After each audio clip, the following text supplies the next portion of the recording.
श्रीमद् भागवत गीता भगवान का गाया हुआ वह ज्ञान है जो आज भी लोगों को सही दिशा दिखाता है।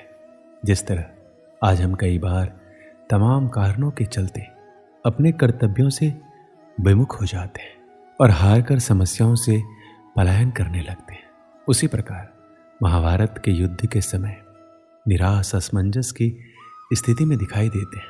तब भगवान श्री कृष्ण ने उन्हें जो दिव्य ज्ञान दिया वह गीता के रूप में हमारे सामने है। कलयुग की आपाधापी भरी जिंदगी में आखिर क्यों जरूरी है गीता का पाठ, इसे जानने के लिए आपको गीता का सिर्फ पठन नहीं बल्कि मनन करना होगा। दरअसल जब कभी कोई व्यक्ति कर्तव्य पथ पर चलते हुए व्यक्तिगत, पारिवारिक, व्यावसायिक या ऐसे किसी विचार व्यूह में उलझता है तो उसे उसके माध्यम से सही रास्ता प्राप्त होता है। जीवन के उस मोड़ पर जब कोई व्यक्ति को कोई रास्ता नहीं सूझता तब वह खुद को तमाम समस्याओं से घिरा पाता है तो कर्तव्य अकर्तव्य के असमंजस में फंस जाता है। उस मुश्किल समय में श्रीमद् भागवत गीता उसका हाथ थामती है और मार्गदर्शन करती है। एक बार माता पार्वती महादेव जी से पूछते हैं कि किस ज्ञान के बल पर संसार के सब लोग आपको शिव कहकर पुकारते हैं। पूछते हैं मृगछाला ओढ़े और अपने सभी अंगों में शमशान की विभूति लगाए, गले में सर्प और नर मुंडों की माला पहने हुए हो, इनमें से तो कोई पवित्र नहीं है, फिर आप किस ज्ञान से पवित्र माने जाते। तब महादेव ने उत्तर दिया, हे प्रिय सुनो, मैं गीता ज्ञान को अपने हृदय में धारण करने से पवित्र माना जाता हूँ। इस ज्ञान से मुझे बाहर के कर्म नहीं व्यापते। तब पार्वती जी ने कहा, हे भगवान, जिस गीता ज्ञान की आप ऐसी स्तुति करते हैं उसके श्रवण से कोई कृतार्थ भी हुआ है। महादेव ने उत्तर देते हुए कहा, इस ज्ञान को सुनकर बहुत से जीव कृतार्थ हुए हैं और आगे भी होंगे। दोस्तों, आज के इस वीडियो में आप सभी को गीता का प्रथम अध्याय के बारे में हम विस्तृत जानकारी देंगे, तो इस वीडियो को पूरा जरूर देखिएगा। श्रीमद् भागवत गीता के सबसे पहले दो शब्द धर्म क्षेत्रे कुरुक्षेत्रे। इस जगत में हम जीवन जीते हैं और जीवन हमारा कुरुक्षेत्र भी है और धर्म क्षेत्र भी।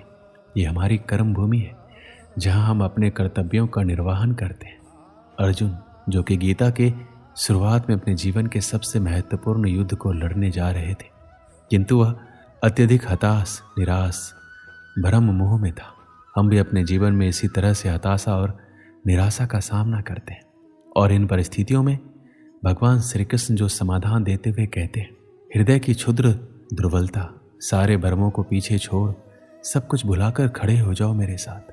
तो यहाँ श्री कृष्ण जी अर्जुन को केवल शाब्दिक ज्ञान ही नहीं अपितु प्रायोगिक ज्ञान भी प्रदान करते हैं जिससे उसे विजयश्री प्राप्त होती है।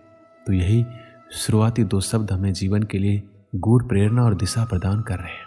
क्या आप जानते हैं गीता का अर्थ क्या होता है? गीता शब्द का अर्थ है गीत और भागवत शब्द का अर्थ है भगवान। अक्सर भागवत गीता को भगवान का गीत कहा जाता है। यह भगवान का गीत है, इसलिए गीता का नाम गीता ही पड़ा। गीता में लिखा है, क्रोध से भ्रम पैदा होता है, भ्रम से बुद्धि व्यग्र होती है, जब बुद्धि व्यग्र होती है तब तर्क नष्ट हो जाता है और जब तर्क मरता है तो मनुष्य का विवेक नष्ट हो जाता है और उसका पतन शुरू हो जाता है। इस आधार पर कई ज्ञान और बुद्धि को खोलने वाली बातें लिखी है। जब हम शत्रु और समस्या को देखते हैं तो हमें बहुत ही बड़ी और विकराल दिखाई देती है और मन में ये डर भी रहता है कि अगर हम इसमें घुस गए तो क्या होगा? क्या हम इस समस्या से बाहर आ पाएंगे? क्या हम जीत पाएंगे? कुछ इसी प्रकार की सोच से दुर्योधन भी गुजर रहा था। दुर्योधन गुरु द्रोणाचार्य से कहता है कि बड़े बड़े धनुष वाले तथा युद्ध में भीम और अर्जुन के सामने सूरवीर तथा महारथी राजा द्रुपद, चिकितान तथा बलवान काशीराज, पुरुजित, सुभद्रा पुत्र अभिमन्यु एवं द्रौपदी के पांचों पुत्र, ये सभी के सभी महारथी हैं। इससे हमें ये पता चलता है कि चाहे शत्रु हो या शत्रु की जैसी समस्या, उसके बारे में सब कुछ जानना चाहिए। समस्या के हर पहलू से हमें वाकिफ होना चाहिए और उसके हर अंग के बारे में हमें मालूम होना चाहिए, जैसे कि उस स्थिति में दुर्योधन भी कर रहा था। इसमें दुर्योधन आगे द्रोणाचार्य से कहता है, हे ब्राह्मण श्रेष्ठ, पांडवों की सेना के योद्धाओं को तो आपने देख लिया। उसके बाद दुर्योधन अपनी सेना के महारथियों का परिचय देता है। समस्या के बारे में सब कुछ जान लेने के बाद अपने पक्ष में सोचने की बारी आती है। दोस्तों, हमें ये भी जानना होता है कि हमारे पक्ष में कौन कौन से मजबूत बिंदु हैं जिससे हम उस समस्या पर विजय प्राप्त कर सकते हैं। जिस तरह से हम वर्तमान समय में हमारे जोखिमों का आकलन करते हैं, वैसे ही दुर्योधन भी अपनी शत्रु की सेना को देखते हुए, दोनों सेनाओं के योद्धाओं की बात करते हुए आगे होने वाले युद्ध के लिए तैयार हो रहे हैं। चुनौती को हर तरीके से समझकर ही उससे विजय प्राप्त की जा सकती है। युद्ध में जब तैयारी होती है तो वो दोनों तरफ से होती है और हर पक्ष अपने विजय की आशा में अपनी सेना को भरोसा देता है। प्रेरणा तो हम सभी को चाहिए, और जैसे कि हम सभी ने देखा है कि कैसे सब लोग युद्ध को जीतने के लिए अपने अपने प्रयास कर रहे थे। महाभारत का युद्ध ऐसा था जिसमें हर बड़ा योद्धा भाग ले रहा था, और ऐसे मौक़ों को कोई कैसे छोड़ सकता था। इसमें हमारे लिए ध्यान देने वाली बात यह है कि सच्चा योद्धा तो वही है जो युद्ध के लिए तत्पर रहे, युद्ध को अपना जीवन माने या चुनौती माने, जो भी माने, परंतु इसके लिए हमेशा तैयार रहे।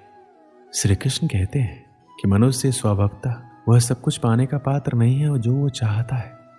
हम सब चाहते हैं कि हम स्वतः ही किसी चीज़ के हकदार हैं, तब हम उसे पाने के लिए दूसरों के आगे पीछे चलना शुरू कर देते हैं।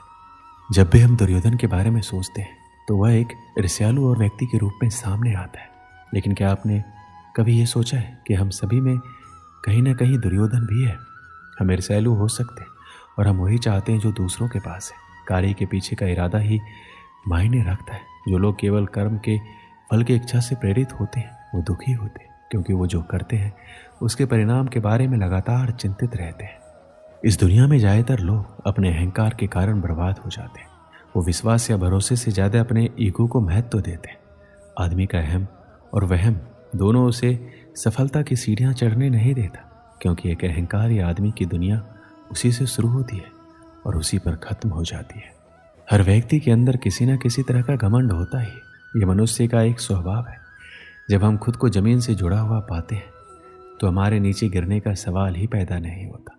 लेकिन जब सफल होने पर हम खुद को आसमान में ले जाते, अपने दिमाग को चढ़ाने लगते, तब हमें आसमान से नीचे गिरने में देर नहीं लगती। अहंकार को अपने दिमाग में घर ना करने दें, नहीं तो आपने जितनी जल्दी सफलता की सीढ़ियाँ चढ़ी है, आपको वहाँ से नीचे उतरने में देर नहीं लगेगी। एक समय की बात है, रामनगर गांव में एक बूढ़ा आदमी अपने पुत्र के साथ रहता था। बीमार होने के कारण बूढ़े आदमी ने अपनी बहुत सी संपत्ति अपने पुत्र के नाम कर दी।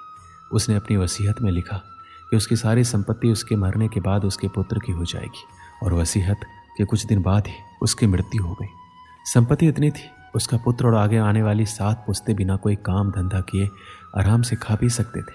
मगर उसका पुत्र अभी भी संतुष्ट नहीं था। वह अधिक से अधिक धन कमाना चाहता था। इसलिए उसने अपने सभी अचल संपत्ति बेच दी और भिन्न भिन्न वस्तुओं की खरीद कर उसका व्यापार करना आरंभ कर दिया। भाग्यवश वह बहुत कम समय में अत्यधिक सफल हुआ तथा शीघ्र ही पहले से अधिक धनवान हो गया। उसने इतना अधिक धन इकट्ठा कर लिया कि दूसरे व्यापारी उससे ईर्ष्या करने लगे। कभी कभी दूसरे व्यापारी या उसके मित्र उससे सफलता का रहस्य पूछते तो वो कहता, मैं इसलिए उन्नति कर रहा हूँ कि मैं अपने धंधे को समझता हूँ और कठोर परिश्रम करता हूँ, और मैं अपने ग्राहकों को भी खुश रखना जानता हूँ। चूँकि उसने सचमुच व्यापार में तरक्की की थी, इसलिए उसके मित्र और अन्य व्यापारी उसकी सीखीबाजी को सच मानते थे। अपनी इस कामयाबी के कारण उसमें बड़ा ही अहंकार आ गया था, मगर उसे फिर भी अपने धन से संतुष्टि नहीं थी। वह अभी भी बहुत सा धन कमाना चाहता था। उसने व्यापार में अपने हाथ पैर फैलाने आरंभ कर दिए। आरंभ में तो उसे व्यापार में लाभ हुआ, मगर उसका अहंकार इतना बढ़ गया था कि भाग्य की देवी उससे अप्रसन्न हो गई। उसे व्यापार में घाटा होने लगा। पहली घटना तब हुई जबकि माल से भरा हुआ उसका समुद्री जहाज डाकुओं ने लूट लिया। दूसरी घटना में माल से लदा जहाज अरब सागर में डूब गया। उसके भाग्य में कुछ न कुछ अपशगुन उत्पन्न हो गया था। तीसरी घटना ने उसे बिल्कुल ही उखाड़ फेंका। वह दर दर का भिखारी बन गया। उसका सारा व्यापार चौपट हो गया। उसकी यह दुर्दशा देखकर उसके मित्रों ने पूछा, भाई तुम्हारी ये दुर्दशा आखिर कैसे हुई?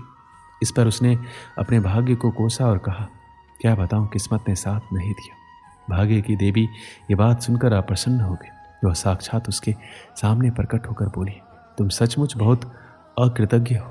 जब तक तुम सफलता की सीढ़ियां चढ़ते रहे तब तक तुम उसका सारा श्रेय खुद लेते रहे, मगर जैसे ही हालात खराब हुए तुमने भाग्य को धिक्कारना आरंभ कर दिया। याद रखो, मनुष्य की अहंकार ही उसे ले डूबता है। इस कहानी से हमें क्या सीख मिलती?